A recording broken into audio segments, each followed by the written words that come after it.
She texted, "Can't make it tonight. Something came up." "For the 6th time this month?" I replied. "No problem at all." Then I used Find My iPhone to see where something actually was, her ex's apartment complex. The flowers I had delivered there with the breakup card attached made her panic. Original post: I, 35 male, had been with Jessica, 33, for about 18 months. Not married, but we'd been talking about moving in together. She had her place, I had mine. Seemed like the natural next step. Until last month when the cancellations started. First time, "Sorry babe, work emergency, rain check?" Second time, "Mom's not feeling well, need to check on her." Third time, migraine came out of nowhere. Fourth, fifth, and tonight, the 6th time this month. "Can't make it tonight, something came up." Each time I'd reply with some variation of, "No problem, feel better," or "Hope everything's okay." But tonight, sitting alone at the restaurant I'd booked for our anniversary dinner, staring at her latest cancellation text, something just clicked. Jessica and I shared locations on our phones. Started when she went on a work trip last year and wanted me to know she landed safely. Never turned it off. Guess she forgot about that little detail. I opened Find My iPhone. There she was. Not at work, not at her mom's, not at home nursing a migraine. She was at Riverside Apartments. I knew that complex. Her ex, Brandon, lived there. The ex she swore she had zero contact with. The ex who meant nothing to her anymore.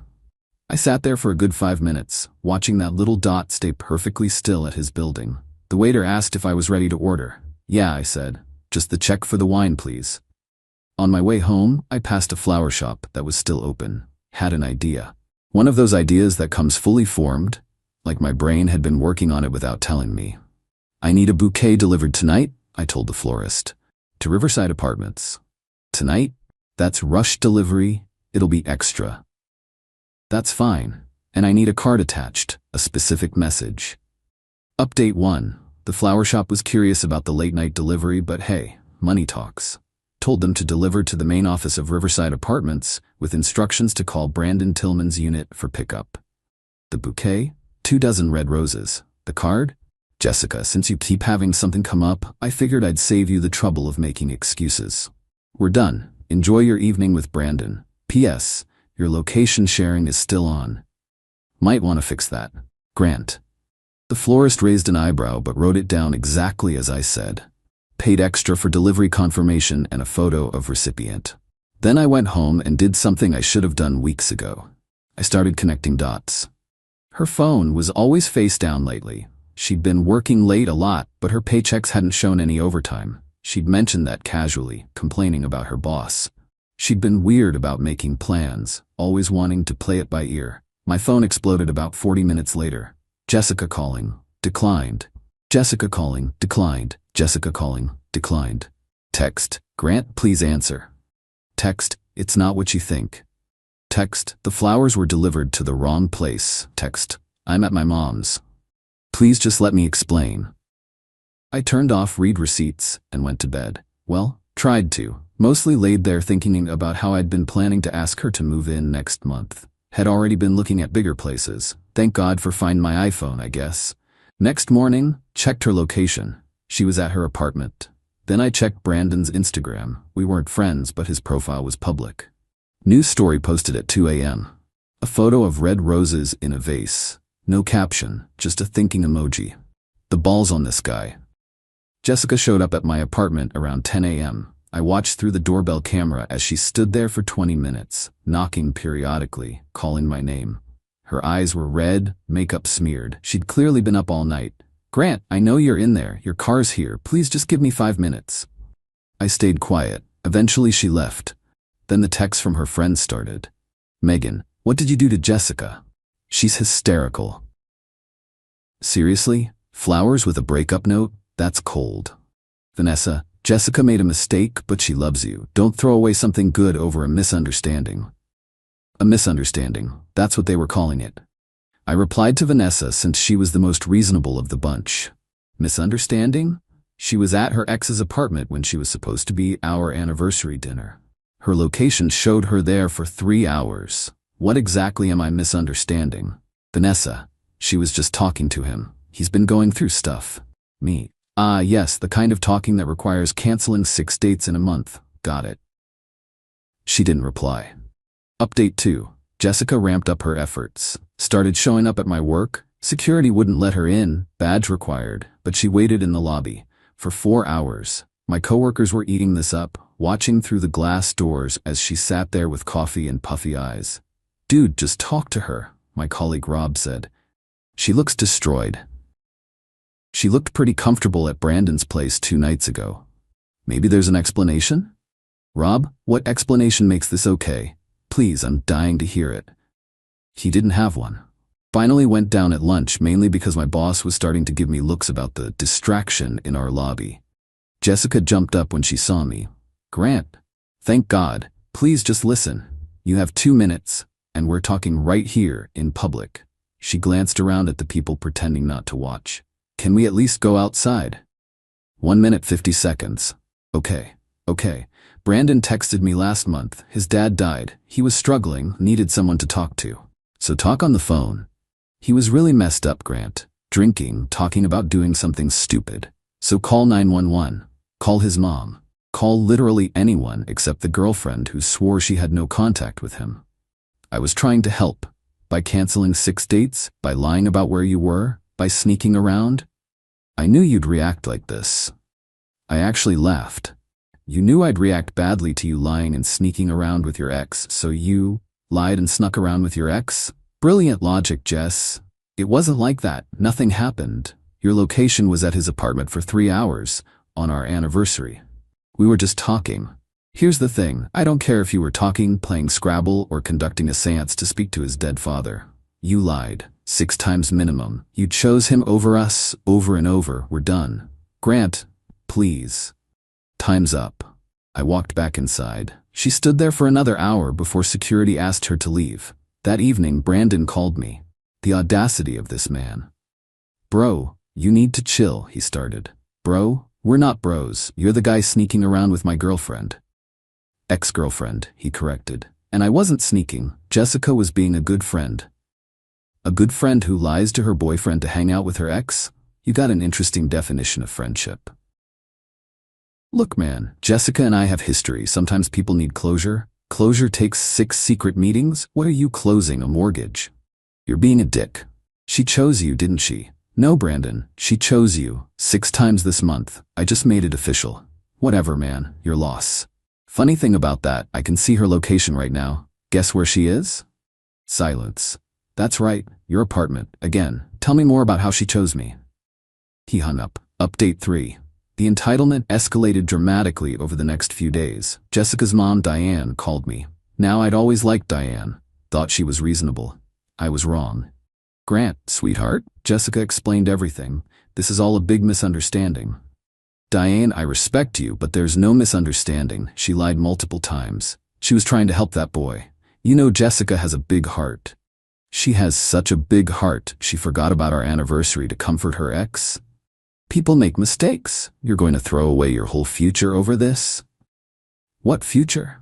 One where she runs to Brandon every time he has a problem, where I'm wondering if something came up means she's with him? That future? You're being cruel. That stunt with the flowers was humiliating. Humiliating was sitting alone at an anniversary dinner while she was at another man's apartment. He's going through a loss. His father died 5 years ago, Diane. I googled the obituary, so either Brandon's lying to Jessica or Jessica's lying to you. Long pause. That can't be right. Joseph Tillman died August 2019. Look it up yourself. She hung up. Guess she looked it up. Then came the financial entitlement. See, Jessica and I had been planning a vacation. Cabo next month. I'd paid for the whole thing, flights, hotel, excursions, about $800 total. She was supposed to pay me back her half, but things were tight and I'd said no rush. Text from Jessica. I know we're not together, but that vacation is non-refundable. We should still go, as friends. As friends. The nerve. Me. Already changed the reservation to a single occupancy. Thanks for reminding me to cancel your ticket. You can't do that. I was going to pay you back. When? After your next secret meeting with Brandon? That's my vacation too. I need this trip. Me, then book your own. Cabo's not going anywhere. I can't afford it right now. Sounds like a you problem. She sent 18 more texts about how I was stealing her vacation. Didn't respond to any of them. But here's where it gets good. Her friend Megan decided to start a rumor that I'd been controlling and abusive, and that's why Jessica had to seek comfort elsewhere. She posted some vague nonsense on social media about supporting friends leaving toxic relationships with Jessica's crying emoji reaction. So I did something petty. Maybe too petty, but I was done with the high road. I posted the screenshot, the Find My iPhone map showing Jessica at Brandon's apartment. Timestamp clearly showing our anniversary dinner time.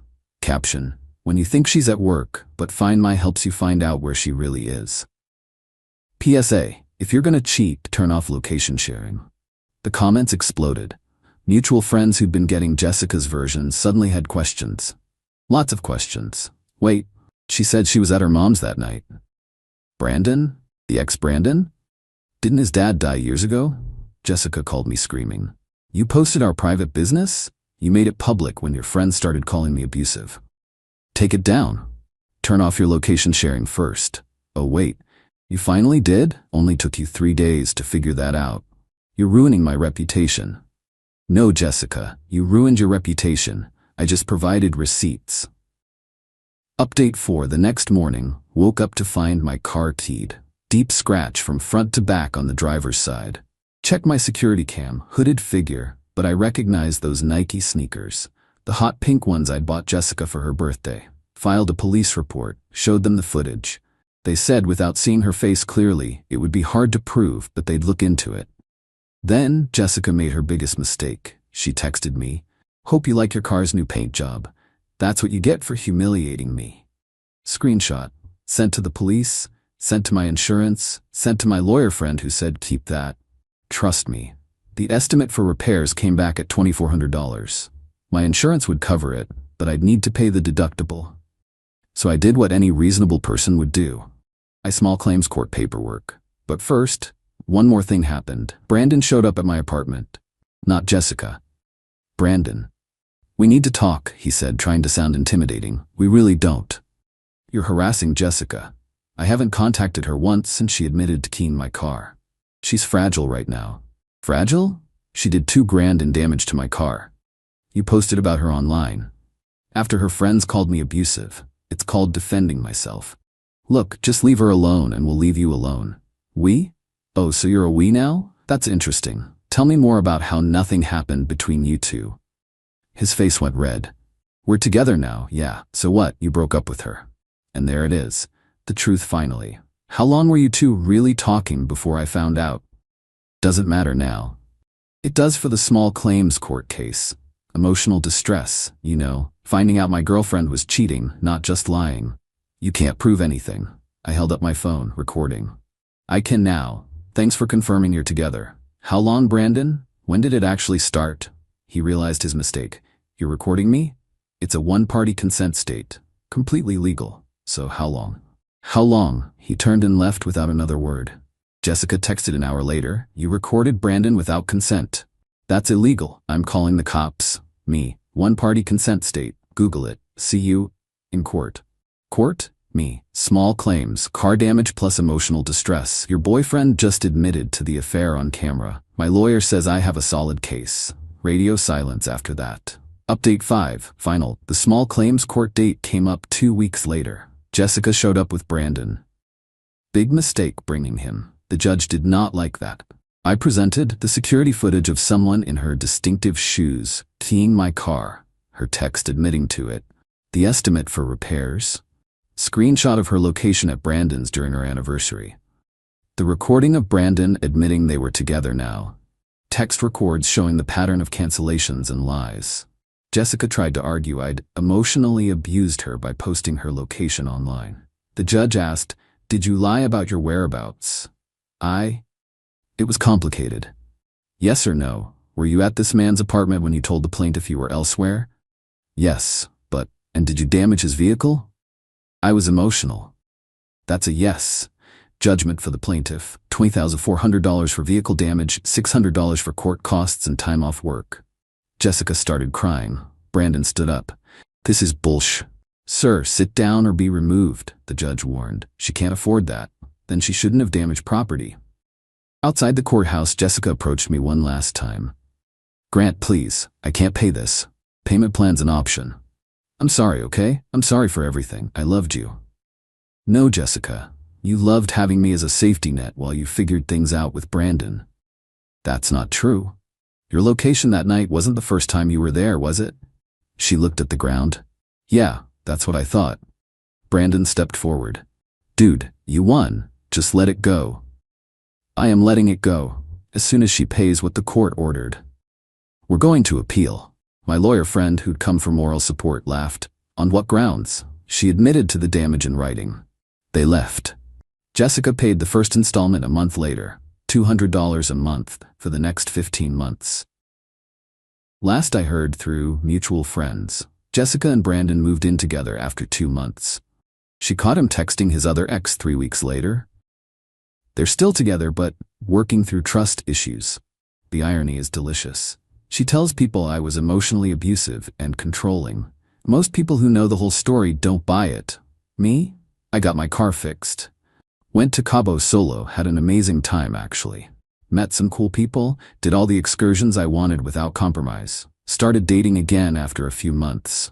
New woman I'm seeing thinks the flower delivery breakup was iconic. Her words. She also appreciated that I handled everything through proper legal channels instead of doing anything crazy. Lessons learned. 1. Trust your gut when patterns change. 2. Location sharing works both ways. 3. Document everything. 4. Sometimes the best revenge is just letting someone live with their choices. 5. Always get it in writing when someone admits to property damage. Oh, and Jessica still has 8 payments left. Every month when that money hits my account, I think about how she could have just been honest. Could have just broken up with me like an adult. Could have not keyed my car. But hey, something came up, right? The funniest part? I still get notifications sometimes. Jessica's payment of $200 has been received. Brandon's probably paying it. The ex she ran to now has to pay for the damage she did over him. Poetic justice? Maybe. Expensive lesson for her? Definitely. Worth it to find out who she really was before we moved in together? Absolutely. Sometimes the bullet dodges you. You just have to be smart enough to stay out of its way.